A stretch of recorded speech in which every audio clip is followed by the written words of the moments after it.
Hello. Welcome to the In Love with Business podcast. This miniseries is titled Chief Sustainability Heroes and is hosted by Professor Paolo Melina and Marlena Corvalia-Shore from University College London, School of Management. Throughout this series, we will talk to sustainability leaders from different organizations and sectors to learn about their sustainability journeys. We will ask them about their career paths, the challenges they encountered in implementing complex strategies of sustainable transformation, and what inspired them along the way. We will also ask what advice they would offer to aspiring chief sustainability officers. Enjoy the episode.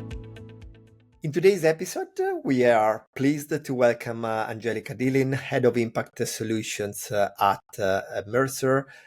Mercer is a business of Marsh McLennan, a global leader in helping clients realizing their investment objectives, shaping the future of work, and of course, enhancing health and retirement outcomes for their people.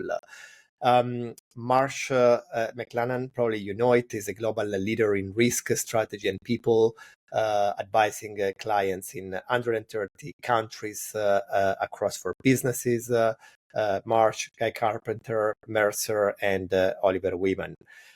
With an annual revenue of 23 billion US dollars and more than 85,000 people, they really help building the confidence to thrive to the power of perspective. Angelika stepped into this role of head of impact solutions at Mercer in April 2024. So that's more or less a year ago.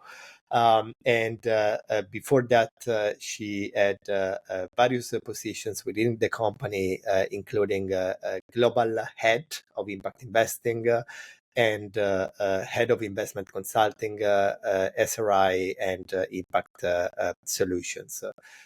Prior to joining Mercer in 2018, Angelika had leadership positions with several investment firms, and she basically studied at the University of Vienna and has a master's degree in international business administration and is certified in impact investing from the CFA Society UK. Angelika, is truly a pleasure to have you in our show and look forward to discussing impact investing and sustainability with you. Thank you very much. It's a pleasure being with you today. Welcome. So, Angelika, I guess, first of all, we wanted to know more about you before we jump on the discussion of what impact investing is and the latest trends in that space. So can you tell us a little bit more about your background and how you became the head of impact solutions at Mercer? Mm-hmm. So generally speaking, my journey on impact started almost 13 years ago. And when I joined Mercer, it was quite clear that I'm going to have still a focus on sustainability and impact. So it was a kind of requirement from my side, but also from Mercer Austria. And then during the years, I started to see how we can, push impact forward and get the first product solutions for our clients. And somehow the pathway became into developing an impact framework for Mercer and heading the impact team on the private markets. So we started on private markets first, and that was my role as the global. And since last year in April, I'm also in charge of the listed side for impact. So I would say, given my passion on impact, it was kind of self-developing that I had the pleasure to also lead the impact development for Mercer, first on private markets and then on the listed side as well. Fantastic. And I guess for the benefit of who is listening or watching this podcast, I guess, can you explain, what impact investing is and the difference, between impact investing and other types of sustainable or responsible investing practices? Mm-hmm. The key difference between impact and other ESG/sustainability strategies is really the 3 pillars in as a forefront. So when you're talking about impact investing, it's an approach that you want to have generate positive, measurable returns alongside financial returns. So you want to have, an intention. Then, of course, the measurement and also the financial return. It's following the Gene definition, what impact means, and it will focus on both on profit and purpose is really the main difference to the traditional other sustainable strategies when it comes to sustainability. And just to be clear, when it comes to impact investing, I guess um, investors are prioritizing impact on profit, or profit remains a priority combined No, with an impact objective. Yeah, I think it depends from investor to investor. At Mercer, we have equally balanced, so we want to have Okay. both. We do not accept less return just because of impact. First, we see a lot of investment opportunities that can deliver the return alongside impact or impact alongside the return. So there's no reason that you have less return just because of impact. It's more about what your goals are and how to align, the financial return with the impact objectives. So I see. given the market development, the recent 10 to 15 years, you have enough investment opportunities out there. So Yeah. if you go more on the philanthropic side, then of course impact is first, and also important. They are not seeking for financial return, but then it's from investor to investor. I would say different how they prioritize impact and financial return. And you will still have some investors who have financial return as a priority and then impact as a second lens. At Mercer, we have equally balanced approach. That's interesting to hear. And how big is the market today for impact investing? According to Gene, it's more than 1 trillion, right? I think we need, when it comes to impact, really, we need to see, where the investment opportunities are coming from. So even if you see a lot of increase in impact, it's still not, it's still considered a little bit to be still niche compared to, the overall assets moving into the capital market. So we see, if you look at what is out there, I would say the majority is still focused on climate solutions, but we see more and more social impact coming into it, and in the recent 2-3 years, also biodiversity. That's very interesting. And I'll tell you more about the work I have been doing in this space. But for me, one of the great benefits of this movement and growth of impact investing as a practice was that I guess the topic of measuring social impact and the impact of organizations became of course quite core in this conversation, and I guess this the growth of impact investing, I guess, led to the creation of new knowledge about how organizations can measure impact. That is, for me, I guess, a very important topic, because as a sustainability professor, I can probably say that when it comes to the S and the G, it is relatively easy to measure the E and the G, but measuring the S is where very often the trouble lies. So I think the impact investing movement helped to develop know-how and capabilities in that space. Would you agree? Yeah, absolutely. And also, I think what really pushed a little bit the development is regulation. Even though, if the maturity of the capital market is probably not very happy about additional requirements from regulation, but it really increased transparency. I think when you're talking to impact investors, they are quite keen on transparent methodology, or as you said, measurement. So the major work you're doing on impact is really negotiating, engaging. So it's about making sure that both parties understand what the result is going to be and how to measure the impact, what are the relevant indicators and the metrics you want to have. At the same time, you need to have a very robust framework to make sure that you can compare, the investments you have done. At some point, create your own peer group. But yeah, of course, so impact helped and regulation as well. Super. Thank you. And Angelika, so Paolo just touched there on, one of the challenges around measuring in the social space. But based on your experience, can you share with us what are some of the biggest challenges that you're seeing investors facing, and how do you address them in your role as head of impact solutions at Mercer? I think that if you look on the general impact space broadly across themes, we have, as Paul also mentioned, there have been improvements. One of the challenges we see is really how to embed impact strategy into the overall portfolio. So the majority of investors and Mercer is acting in a similar way. We have a part of the investments being impact, and another one is still focusing, having ESG criteria, but more on the traditional side, right? So the way, how do you put impact on the overall portfolio? So not only on private markets, but also on the listed and on the listed side is probably one of the challenges, right?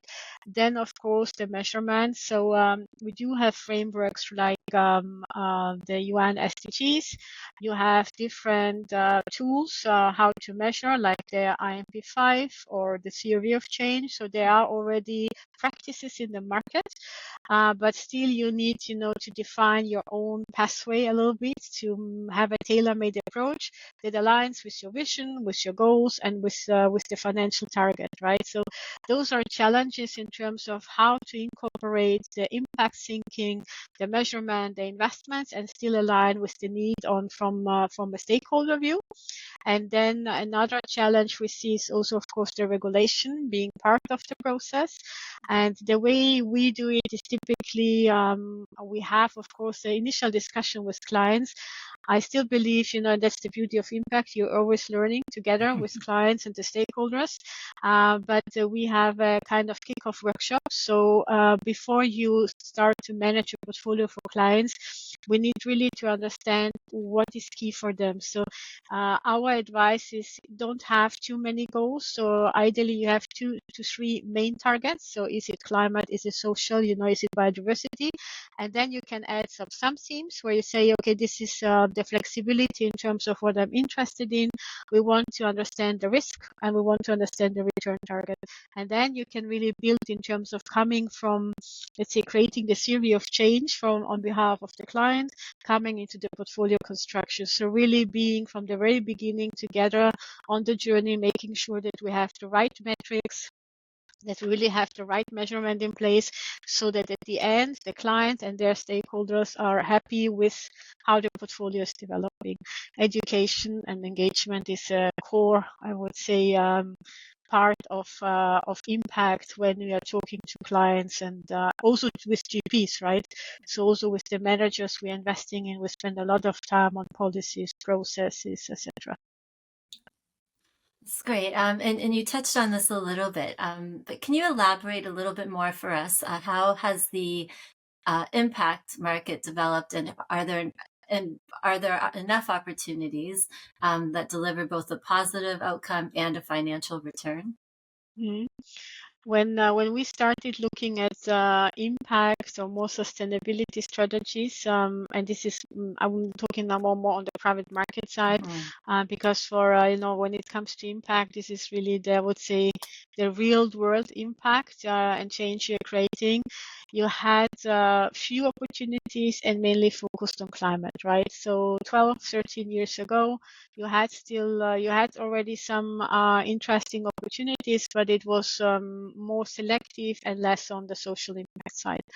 Over the years, not only the capital was flowing towards impact, we also see many GPs coming to the market. So right now you have a broad investment universe coming from infrastructure, private equity, still being the leading in the strategies, but also on the private debt side and real estate. So you have now broad spectrum, right? You can invest, of course, in solar, in wind, but you can invest in healthcare, in education, in social housing, in sustainable agriculture. So there are so many themes right right now out there, that you can really be very selective and create a very interesting, diversified portfolio across regions, right? So this is also another factor which is very important, to be very global when it comes to investments, so that you can really play also the different markets with each other, not only the topics and the themes. Interesting. So basically, no excuse why not to invest in impact, right? Right. So have a global perspective, but then local solutions, would you say? Yeah, correct. Yeah. And then also, of course, every, let's say, pension fund, insurance company, foundation, they are keen to have local investments. But at the same time, it's a little bit, I'm always saying, the ecosystem is dependent. And when you hear people, or especially, the media saying, we need to save the planet, I'm always saying the planet will survive. We are not saving the planet. We are saving ourselves, right? The wealth we have created. So the planet, for sure, at least, the sun is going to change. But from a universe perspective, the planet will survive. The question is, are we able to adapt ourselves? So we're saving actually our well-being, and so this is a little bit, I would say, the mindset we need to understand, that impact is not only about doing good things, it's also not future thinking, but at the same time it's really to make ourselves to remain what we have, right? To keep the well-being, and also create well-being for other regions and other peoples, because it's an ecosystem. It's everything dependent on each other. You cannot be independent. Very interesting. I guess before you mentioned, the importance of kind of stakeholder engagement, and I guess that is very much aligned with my way of thinking when I look at impact investing and measuring social impact. And as I mentioned before, at the UCL Center for Sustainable Business, we have been actually working on this very specific problem for 3 years, because we a while ago we kind of started talking to impact investors. So we realized that very often, for example, metrics that are used in impact investing tends to be investor centric instead of focusing on the ultimate beneficiaries. We kind of realized that investments and impact investments are complex, because they the impact of a project that you finance now could basically materialize for the next 10 years. So you kind of you need to have a mechanism in place to monitor all of that. So we kind of ended up publishing a piece of basically research that are basically, and maybe Melina, we can link them to the episode. Sure. These are called the guidelines for participatory impact measurement and management. And we share some ideas for I guess stakeholder engagement in terms of how to do it, when to do it, who to involve in the different stages of an impact project. I guess I wanted to ask you to elaborate a little bit more on this kind of need for stakeholder engagement, because I agree with you that is very very important step in the process. So from our perspective, we have two stakeholders, right? The one is the GP we're investing in, and then of course the client, right? On the client side, I think it's very important, as I said, to spend at the very beginning enough time to understand what the client is looking for, and then you need to have feedback loops, making sure that that you meet that they're still happy, etc. So it's more about the client feedback and I would say the ongoing communication and transparent one. The GP is really relevant when it comes to the impact outcome. So the reason why we have a dedicated team, and my team is really focusing on impact due diligence only. So even though if we have a separate team that is looking on the investment due diligence, the impact due diligence is exactly what you said. You need to understand what is the impact around the investment. So is there any harm?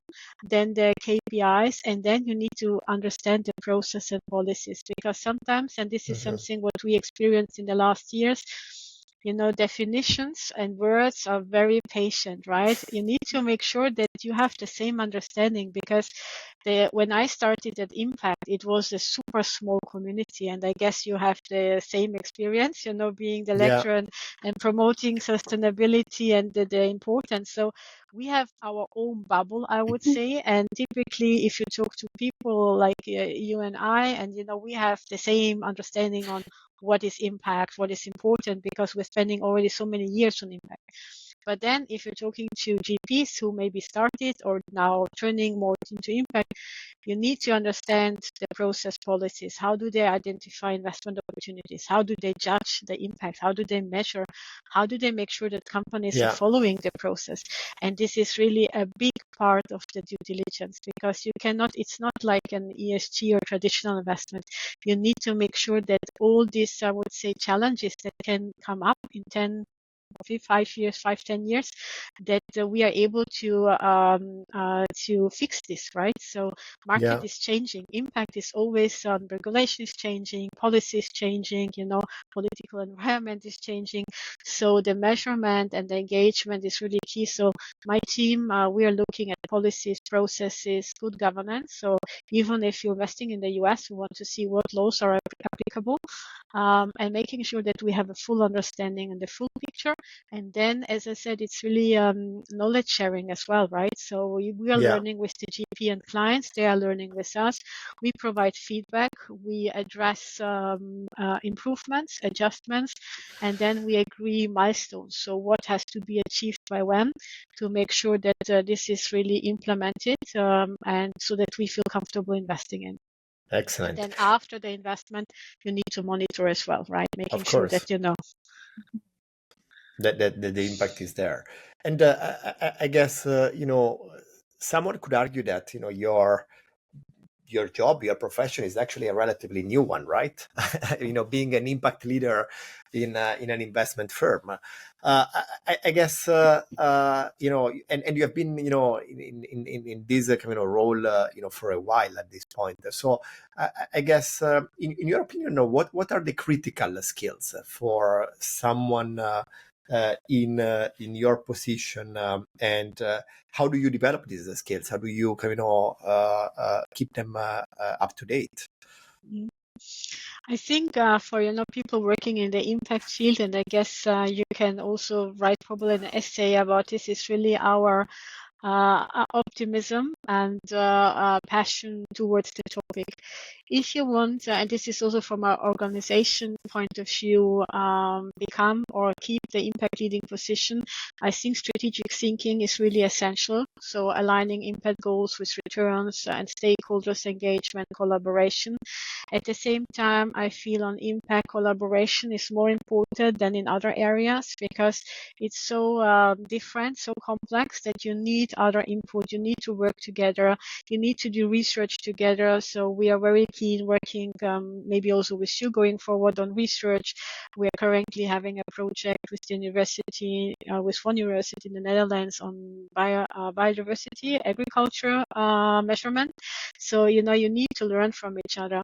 On the other side, you need to have, I'm always saying, this attitude in terms of that even if it seems impossible today, it doesn't mean it's the same thing in 2 years' time, right? So you need to be passionate, and you need to have patience in terms of when it comes to the impact development. So the strategic thinking, also I would say, vision in terms of where the road is taking you, what would you like to achieve, and then having analytical skills and, of course, financial background to make sure that it's aligned with the goals you're setting in, right? So but the most important thing is really, I would say, never give up in terms of, because it's a journey, right? It's up and downs. And I think probably you can even tell more about, the journey and the up and downs and, the pushbacks, because it's a complex topic. It's not an easy one, right, to implement. It's in the ups and downs where you often learn the most, right? Absolutely, Yeah. yeah. So can you share with us a particular sustainability initiative or impact initiative that you're particularly proud of, that you've either helped launch or helped a company organize? Yeah, if you could just share one or two examples with us. Mhm.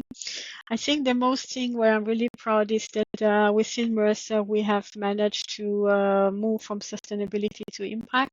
So my team and I, we have developed the impact framework, which is having three steps to make sure we understand the impact and also the outcome and potential negative outcome and the good governance. And we won this year the Environmental Finance Award for Impact Metrics and Measurement. So I know getting the recognition on the hard work you have done, it's really nice, and we are very proud of that. Congratulations. Yes, Thank you very much. And then what we really like is, we just published the impact report this year. We have reshaped our impact report, and for us, when investing with the GPs, to see, the outcome of the investments. So, of course, as you know, we are especially on the primary side, we're investing in blind pools. So we take pipelines, we take the strategy, etc. And then after 1 year investment, when you see the first impact outcomes, right, what has been achieved, like providing more than 30,000 people access to education in underserved areas, or providing access, improving water access and water infrastructure, or renewable energy, right? So those are things we really like to see, and we are proud because we have been part of the process, and we're happy that the investments we have done are really helping the transformation and generating for the people and planet a better world, and helping general speaking in terms of the success stories to motivate other investors to join the journey. It's fantastic. And we saw, so as we prepared for our discussion today, we saw that you had recently attended the Nature Finance Conference, which took place in London. So that's a conference where organizations come together to discuss initiatives aimed at preserving nature and biodiversity. So can you share with us some of the strategies discussed and maybe some of the key takeaways that you took away from that event?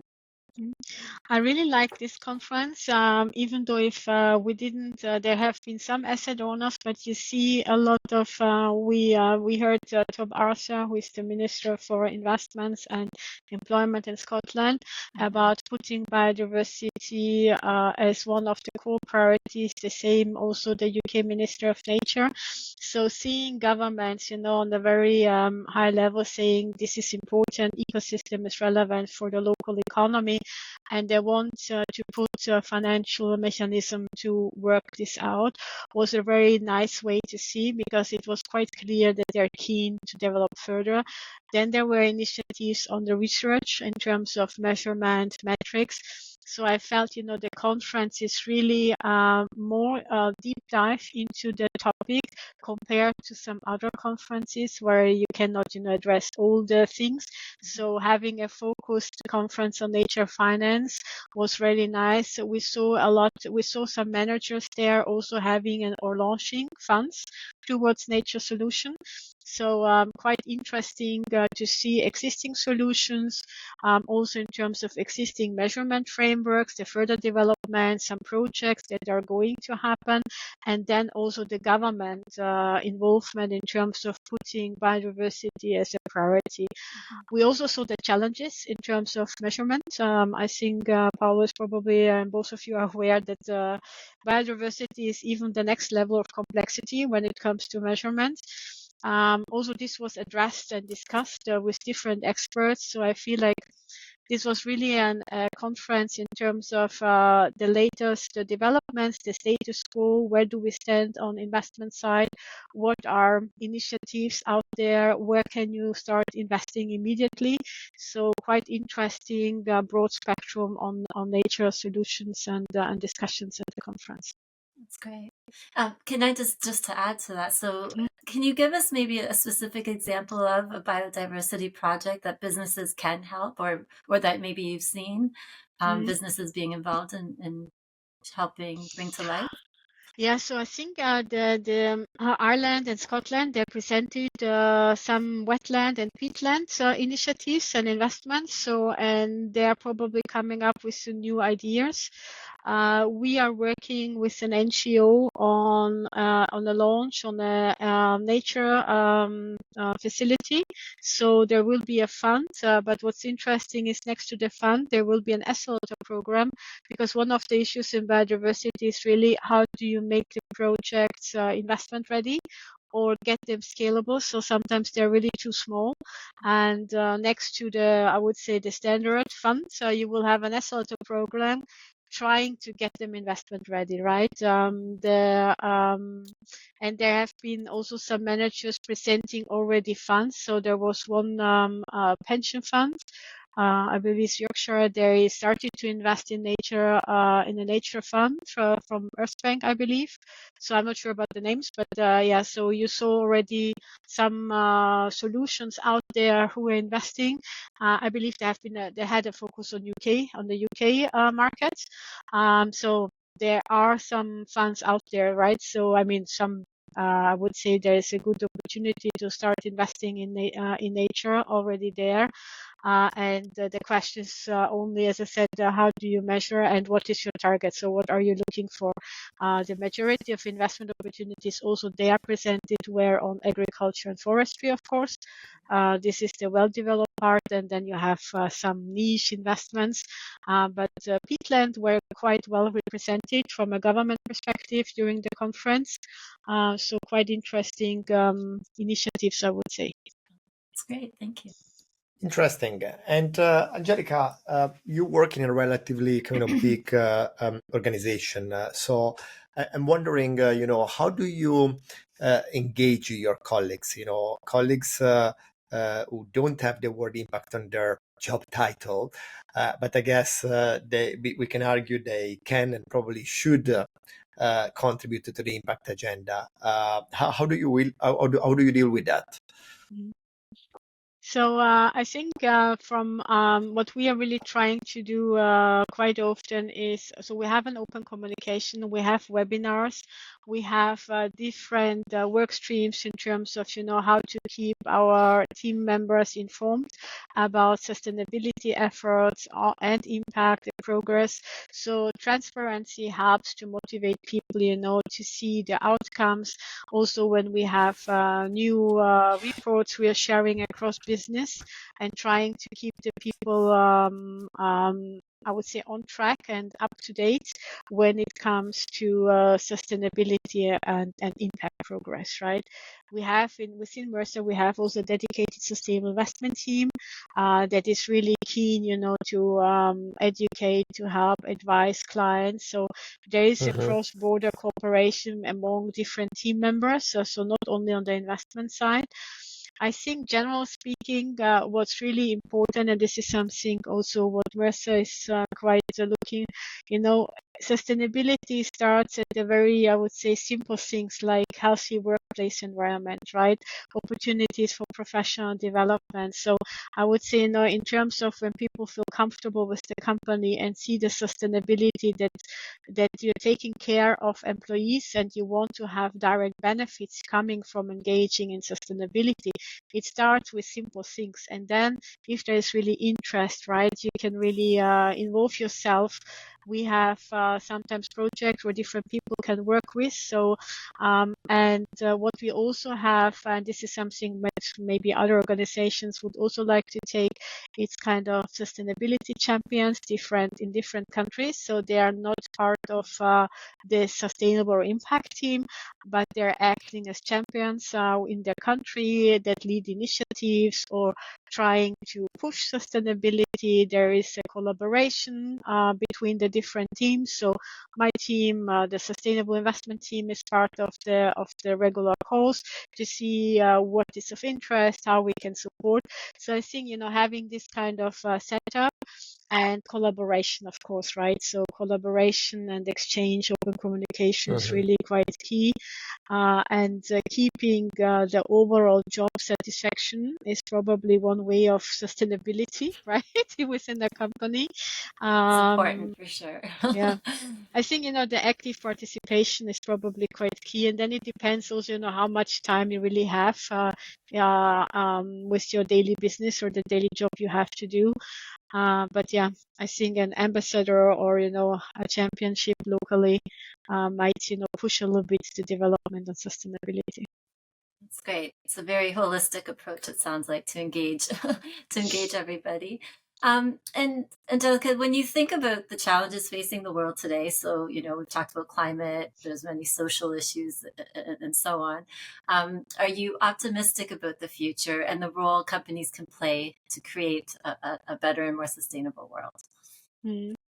I mean, I'm optimistic, but it's part of my DNA because when I started Impact, nobody was interested. So kind of, as I said, never stop on believing that change can happen. Of course, I feel the sentiment has changed. So these are concerns, and they are valid in terms of the economic pressure, the global instability, then also the environmental setbacks. There is a pushback, etc. The wording has changed, even though if I don't think that the business will change, but of course the transformation is not like everybody is looking for it, and we also a human being, and I think I like this comparison very much. Looking at at my own kids and girls when they were younger, there is no limits, right? Kids don't have any limits. I mean, they are trying to get experience. They see opportunities. They want to explore. So they are by nature explorer. And I think to some extent we need to go back to this. And at the same time, we grow with challenges, right? So innovation is happening when things are not working properly, when you need solution. And then people are coming together and develop solutions. So at the same time, I see the downside of the development, but I also believe that this can lead to further innovation, further collaboration, and then making progress. I think what's really important is the social aspect. Even though there is the investment opportunity side, right? Of course, we see more and more investment opportunities. But I also believe, and I always saying, you can have the best infrastructure, but if you don't have the people paying for it, what's the purpose of the sustainable infrastructure? So we need to make sure that the social aspect is becoming more meaningful. So that social measurement, that the countries, the governments, and everybody of us is taking a bit more time to understand what is the local environment looking and how they are getting also the profit. It has not be the financial one, but also in terms of the future thinking, how they see their own purpose and what is the destination. So the future generations will judge us at some point. Of course, you can say, I don't care, but at the same time, you can become leader, right? So opportunities can lead to more profit as well. So I'm optimistic, even though if it may become more challenging, but I still believe, that creating and the economy is dependent on what we are doing, right? Absolutely. I guess this was quite inspiring to hear. So we could kind of close here, but I had one more question for you, and I kind of wanted to give it a try. And Kevin, I go back to your profession being, I guess, a relatively new but important profession. And we know that, for example, there are young people watching, listening this podcast. Young people considering careers in sustainability, careers in impact. So I guess what would be your advice to them, to someone who is interested in the career you had? I think really what's inspiring is, of course, the combination of passion, resilience, and the commitment to continuous learning, right?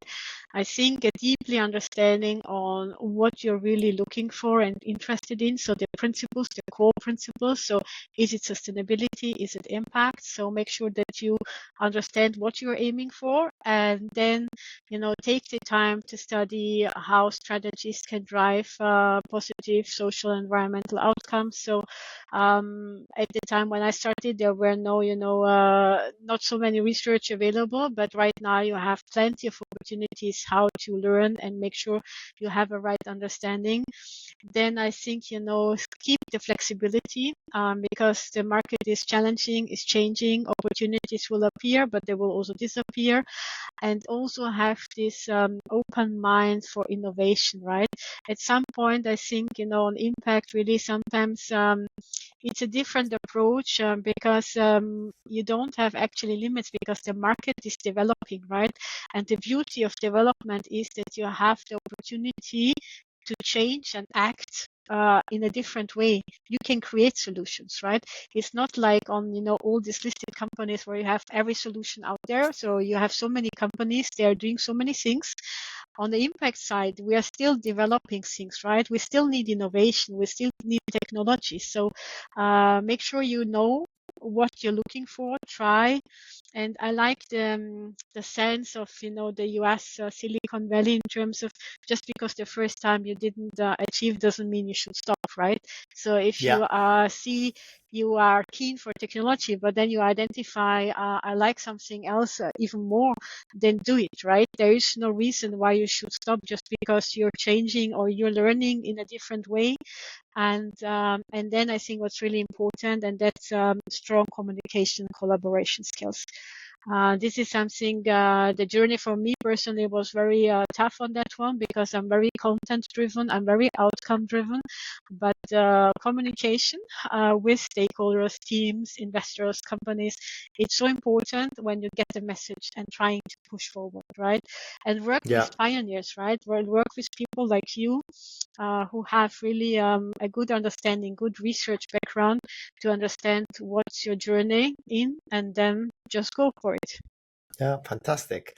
Angelika, it was truly a pleasure for us to have you in our show. Congratulations for the great work you are doing at Mercer.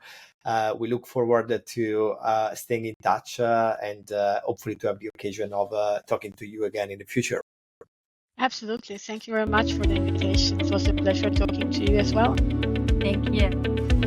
Thank you for listening to this episode.